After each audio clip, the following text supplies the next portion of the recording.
So I came into a completely chaotic environment where not a lot of people knew what was going on, and we didn't really have an organization structure, and people didn't really know how to contribute. Not only that, it wasn't really clear what the vision and mission of Eden was.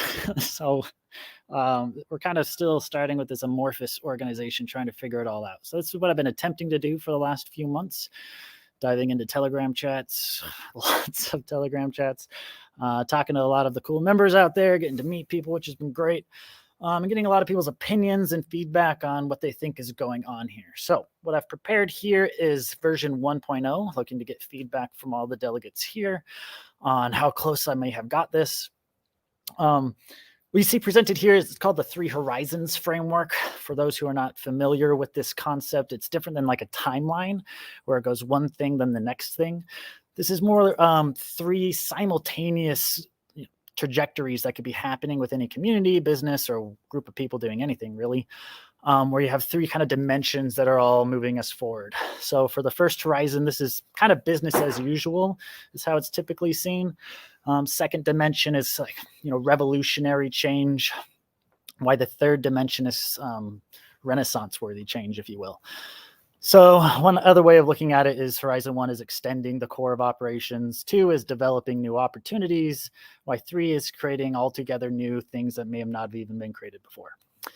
So that's another way of looking at this framework. So this is what I'm presenting as a way of helping Eden move forward. Okay. I'll get into these a little bit more in detail now.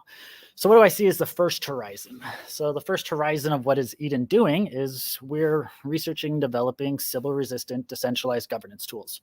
The Eden upvote process, and a whole bunch of other things that we're getting into all the time on how do we govern decentralized systems and decentralized communities.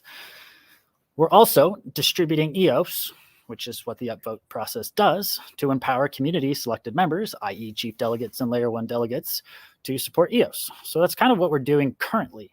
And how we support this is we're planning on launching new language-based Edens, right? So it's not just English speaking that's predominant. The other languages will be able to have their own version of Eden running as well. We have the Eden upvote to distribute EOS. So we're trying to perfect that process, which you just saw Luca come on and talk about a Telegram bot that helps that seasonal process where we go and upvote and select new layer 1 and chief delegates. The other thing we're working on to extend this, and this is what I think you're doing, Jesse, is that Sybil-resistant NFT NTT. So we just saw the artwork of that today. So this is us on our first horizon. We're building these 3 particular tools for the EOS and Antelope communities.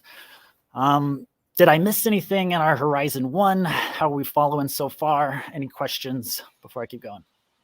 Eden Smart Proxy, probably be on Horizon 1 as well. Maybe. I'll explain Horizon 2 where I think it belongs. And you can tell me if I got it right. But I'll do that next. Anything else for Horizon 1? No, it looks like a good start. I'm curious to hear more. Cool. So another thing about Horizon 1, is, it's kind of focused on building. We're really building a lot of stuff. Horizon 2 is about gaining trust. And you see this is huge, and there's a lot of lack of trust going on right now. It's kind of interesting and perfect timing for all of this. But what we're really trying to do is offer improved trust and transparency in BEP governance as well. So the selection of who's producing blocks on the EOS blockchain.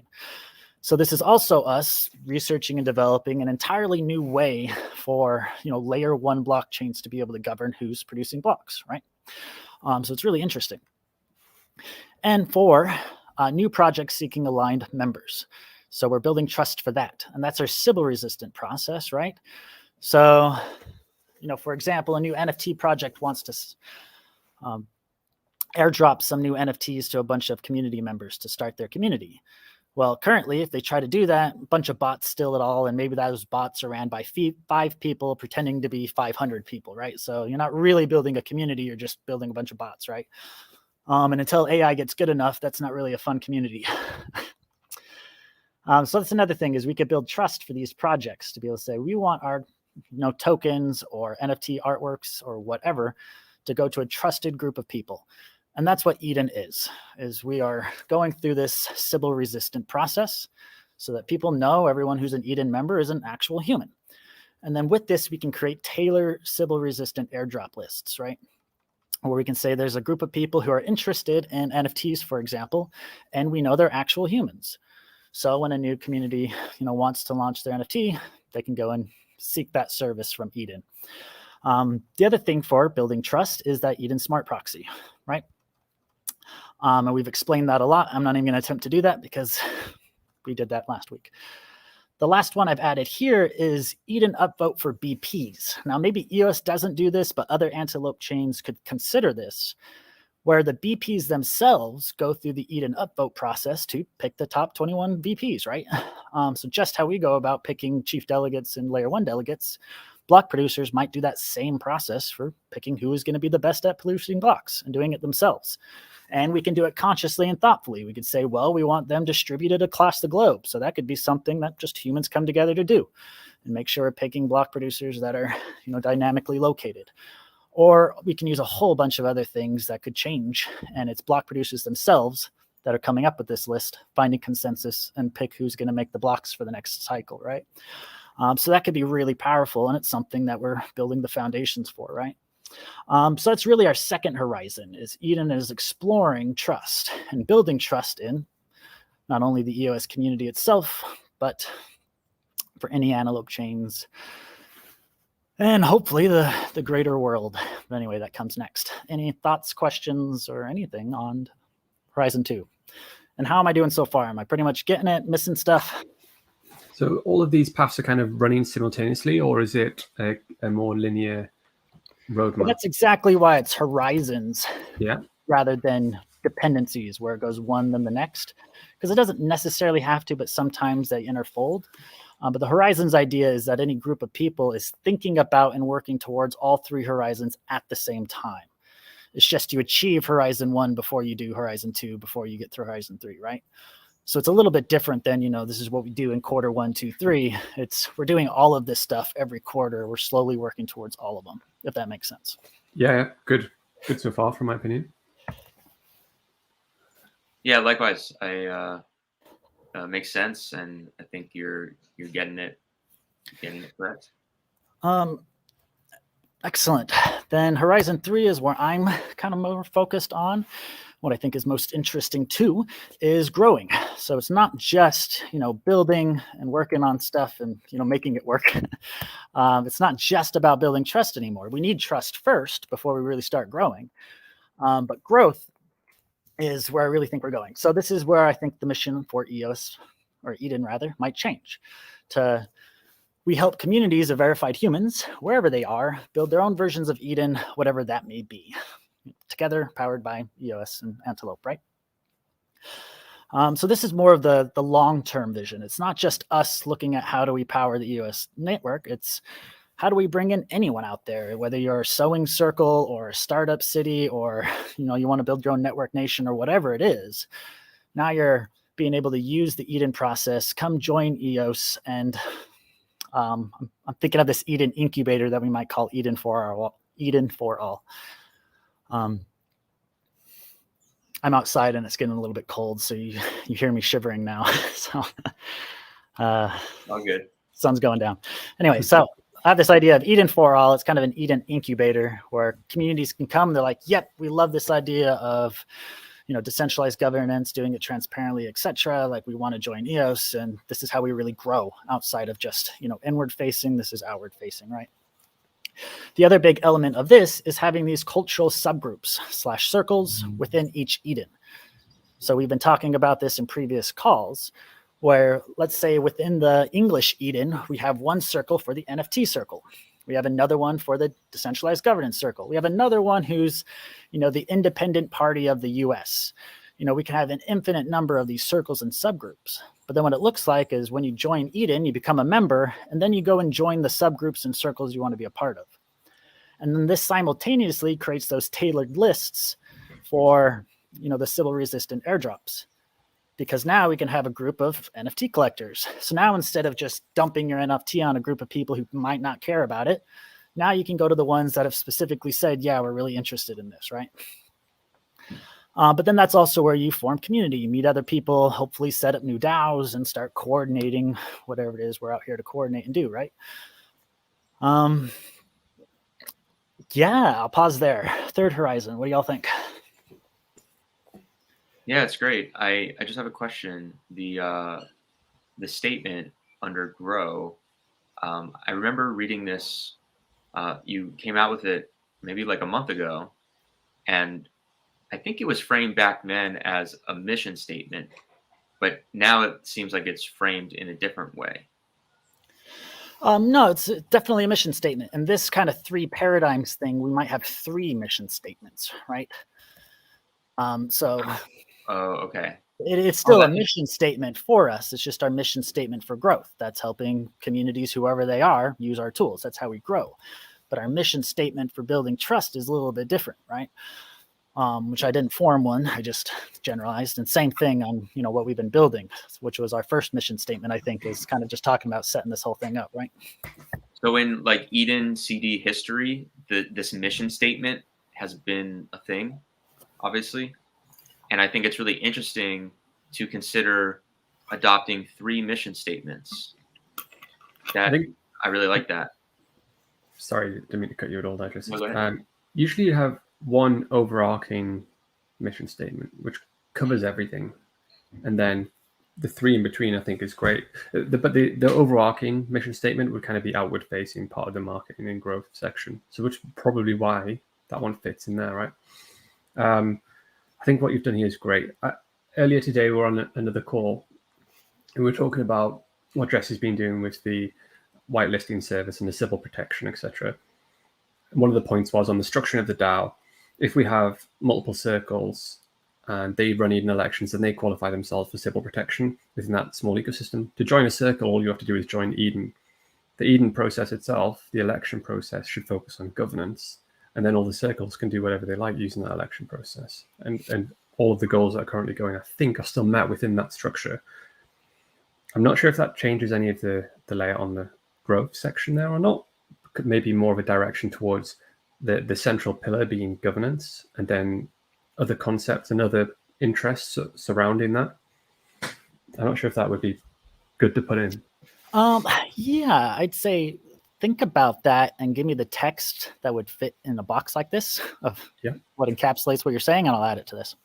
Brilliant. Would you be okay to share the deck with me afterwards? Yeah, of course. Yeah, of course. Yeah, good stuff. To me, it seems like it would fit in the Third Horizon because you're talking about circles, and there's different circles here, but maybe the slight difference from Wax was saying is that the circles themselves have their own upvote process, right? Wax? Yeah, and that's essentially the concept with Fractally, right? Is you can do this all the way up and down. But yeah, I think it would be interesting, and it is interesting, that every circle can choose their own governance process. But yeah, it'd be great to use the Fractally. Anyway, right. That's all this too, right? Yeah. Yeah. I really like, definitely a big fan of letting each circle decide how they govern, for sure. The freedom, it's an opportunity to be free, make your own community within this larger ecosystem, larger DAO. Yeah, so great. Obviously, if they don't use sorry, go on. I'll be quick. If they don't use the Eden process, then they'll have to have some other way which the chief delegates would have to then agree upon to be civilly protected, to qualify for NFT drops, etc., to be included in the whitelist. So, well, I mean, but they're already on the backs of Eden itself, right? So, yeah, but they're not necessarily what they are as members. So they've got some level of civil protection. So because they went on camera with 2 of the chief delegates, so they have that level. But then if they don't have the more updated version at every single election that we have, then a lesser degree of civil protection, but still good enough. I think what Reiki was saying is that, so first they go through the main election. So they've been checked. And then they go into a circle that has their own election. But even if they don't use the upvote process in that circle election, they've already been through that first election. So they don't necessarily, they can pick a different process to organize themselves that doesn't necessarily check for civil. Yeah, that's one way of doing it. I think there's 2 points. One is that if they don't keep attending the election process, which is focused around governance, They won't be on the latest up-to-date version of civil protection, right? Right. Yeah, that- right. And that's when we talked about issuing NTTs for each one. And then we Yes. let whoever cares about the civil decide what layer Right. they care about. If they have Yeah. the latest NTT or if they've got the last 5 or whatever. Right. So on Wax's point, the CDs may require that everyone in the circle has the latest NTT. Yeah. For example.